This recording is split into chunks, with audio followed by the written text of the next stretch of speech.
recording? We are recording. West Coast Wi-Fi.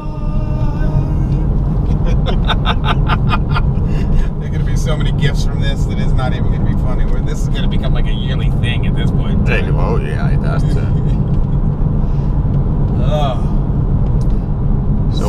So let's talk. You're a college Wi-Fi guy. Yes. You have one or several schools that you do Wi-Fi for. Yeah, I have one main campus and 2 remote campuses. Okay. And between those, how many APs do you have? Around 300. And the biggest building has? Oh, geez. The biggest building would have around 20 to 30 APs. Okay. Okay, so it's a lot of small buildings. Yeah, it's a lot of small buildings. I have a library that needs to be redone, but it's sitting under funding. It will be the biggest one. It is a big, giant 3-floor building, but they only threw about 15 APs to cover it, and that was not enough. Right. They went with the coverage plan model, not the capacity plan model. Right, with some WAPs thrown in there. With some good WAPs. It's been designed, but it has to be funded. So. Right, very good. How many APs is that gonna have? You're looking at about 12 to 15 per floor. Nice. Yeah. So, how do you design a network? Where does it, how do you start with the requirements? I'm assuming talking to different people. How does that whole process go for you? I inherited the network, the Wi-Fi, so it wasn't one that I actually got to put in from scratch, and we haven't actually brought up any new buildings or done any major remodelings since I've been there. Yeah. So, really, Wi-Fi when I got there was a thing that we have it, but it doesn't work between 10 and 12, and it was just okay, and it's slow, and so as I'm going in there, I'm starting to find there were some places where I had 3 APs per room. Oh, wow. Because they were having bad Wi-Fi, they needed Wi-Fi, they just kept sticking up more. They literally follow the method, if you need Wi-Fi, just stick up another AP. Yeah. So you have 3 APs in a 35-person classroom. Wow. Yeah, they were triangulating that room. So I started the planning. First of all, they had never actually done any planning. They would just buy APs and throw them up. That's what they were doing. Yeah. So we first started off with getting a planning tool. Yeah. I was in an air magnet shop before. Yeah. They all make mistakes. So you bought air magnet? Yes. And when was this? 2012, 13. Yeah. Something like that. Is around the time I was already an air magnet user. And they were still the market leader at that time. Yeah, when you guys first implemented importing CADs into Ekahau. Yeah. That was a long time ago. Yeah. I just remember being at Cisco Live, and I can't remember his name, but he's still there. He's not the sales guy for the West anymore. He's moved. No, but he is an Ekahau employee. He still works there. Yeah. And he was giving me a demo on actually importing CAD files, and I was so blown away. Roger? Roger. Yes. Yeah. King Roger. It is Roger. And so we start with that. I first got a design software because we all know Wi-Fi isn't, you just throw it up. Well, I mean, you throw it up and it works. Unfortunately, that's kind of part of our problem. Yeah. And then we started doing requirements. We started going through, and I would talk to people. It's like, I want Wi-Fi here. All right, where is here? Yeah. And then we have to start designing for classroom sizes. Our max size limit for classrooms are 35. In our lecture halls, for instance, we have 300 row seats. I have a couple of 500 row lecture hall, or 500 people lecture halls. Outdoor Wi-Fi is a thing I'm still working on because it's still a new concept to have an entire campus full of Wi-Fi. They think just having it in the building is good enough. Yeah. Then we have also office areas. So what about these 35 students? What kind of devices are they using during class? Being a community college, I have run a 90% BYOD network. So you're talking anywhere from the latest and greatest Apple products to 5 years ago's Android phones. Right. So, and it's do they use laptops or tablets? You see a mixture of them. We've seen a huge adoption of Chromebooks. We use them. Yeah. That's we have a checkout system that, I mean, if you buy the appropriate Chromebook and you manage it appropriately, they work fantastic. Okay, but what are the caveats? Well, you have to make sure you have an actual decent Wi-Fi chipset in there. Which one is a decent Wi-Fi chipset? Anything usually with Intel is pretty much all right. But then again, then you start. But if you go and buy your latest and greatest on sale Asus for $99, you're gonna. I've seen 2.4 only Chromebooks. I've seen single stream. Yeah, and it is bound, typically those are budget machines. They are budget machines, and Chromebooks. Being that it is a community college, it is. You don't always get people that can afford the latest and greatest device, so they get what they get to handle. I've seen. I don't know if anybody's ever seen like those $30 laptops or $30 tablets at Walmart. I've seen those things running around trying to connect. Those are bad, and they have worse problems than bad Wi-Fi. Just the processor and the RAM and the display, everything is just. It's just horrid. Beep. Yeah. That was very good. So we get that, and we'll start gathering requirements. So lowest common denominator is I am designing for a single stream phone. Yeah.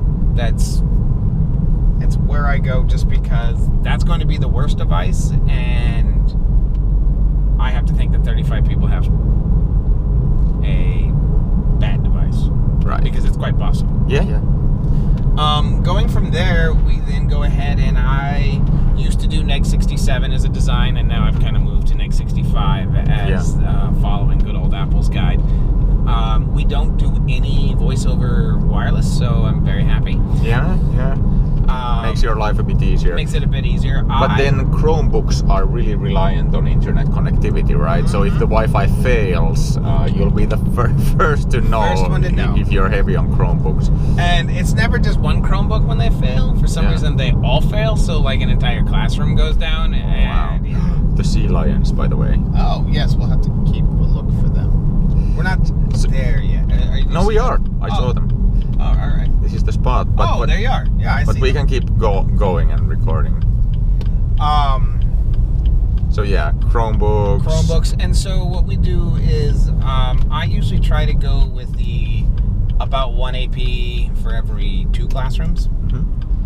And then I try to do at least dual 5 gig coverage. Yeah. So 2 AP coverage and 5 gigahertz, and then I do a single AP coverage in 2.4. So you disable plenty of the 2.4 radios. You keep low power. Low power, lots of 2.4 radios, especially because we're a Cisco shop, and the lowest you can't actually get 1 milliwatt because you have to use Cisco's presets. Yeah. It's either 2 or 3 on the 2.4 radio milliwatts. Yeah. So 2 milliwatts of power is a lot. Yeah. On 2.4. So I disable a lot of the 2.4 radios. I do have some buildings that are 1 AP per classroom, but that's just because we have buildings that were built in the 40s and they've got very thick concrete walls in between each one, and you get no. That's actually a really good thing because you can really control your cell size. Yeah. Attenuation is good. Yes. And then essentially that's kind of the methodology we go through is then we survey it.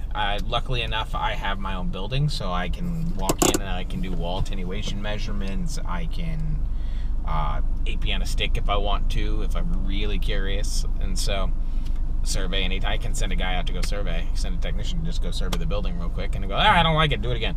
Oh, okay. Yeah. So they know how to operate the survey tool as well. I have one guy who does. One guy, yeah. One guy, he walks surveys for me. Yeah. And so, and then we'll go ahead, and then we go ahead and deploy that, and then we validate it, and we kind of just rotate. Teachers like to move classes a lot. They'll go, okay, this used to be just a lecture-only class, and all of a sudden, like, well, we want to put Chromebooks in here. And it's like, well, we planned for... So I try to plan for every classroom to possibly have 35 Chromebooks, everybody with a phone, Got it. Well, let's talk lecture halls, because those are the most difficult ones Yes. to design. How does that work? Oh, 1 AP is good. Yeah, 1 AP per lecture hall. 1 AP per lecture hall, you'll be fine. Yeah.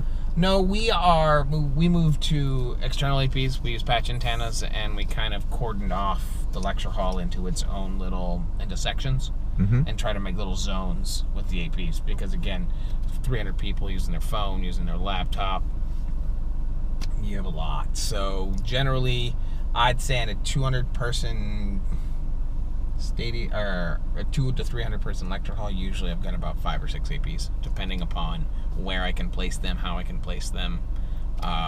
Where do you prefer to place them? On the ceiling. On the ceiling. So that way I can get a nice patch where I can come straight down on them. Right. And it's not too high then, the ceiling, not too right? high, no. Yeah. So, and then we also can I've done some things with our theater where they're on externals on the wall. Yeah. And they're beaming down from the wall, so that way you can do that as well. Again, it's all about trying to create zones. Yeah. And so it's however you can do that. Sometimes, like with the theater, the ceiling's way too high to do that, so we had to go across the walls. Right. Though I have thought about doing some under the seat stuff in the theater. Yeah. It's a stadium. I mean, it's generally thought of as an outdoor kind of thing, but. No, but it works well, because the human bodies create attenuation for you real nicely. Keeps the cell size small. Why not? It doesn't have to be exclusive to stadiums. Yep. Plus, you get awesome data rates. You know, close to the AP. You're much closer to the AP, and I know people are like, oh, you don't need it in a theater, but you'd be surprised how many people you're doing presentations. We have an outdoor amphitheater that I can't wait to actually do, because it's going to be a very fun idea. Nice. So, sounds good. Yeah, so we get a little bit of everything. I would say education's probably one of, outside of a hospital. I don't want anybody who runs hospital Wi-Fi to see this and be like, well, no, I have got the most difficult.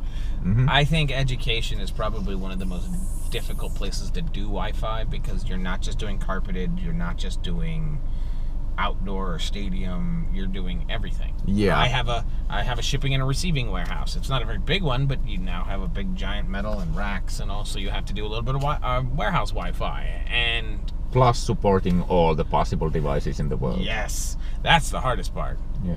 Luckily, we have a according to, I don't know if it's a school rule or a state law or something like that, it's our ed code, we are not allowed to actually touch personal devices, just because they're worried about the liability of, if we touch it and then it breaks. Yeah. They can now. I can see that. Yeah, that's a slippery road. So we're allowed to do that. I'm allowed to say, okay, you might want to check this, this, and this, but I'm not gonna. Got it. Yeah. All right, let's go out and see the sea lions. Let's go see some sea lions. Thank you for that, and we'll be back. All right.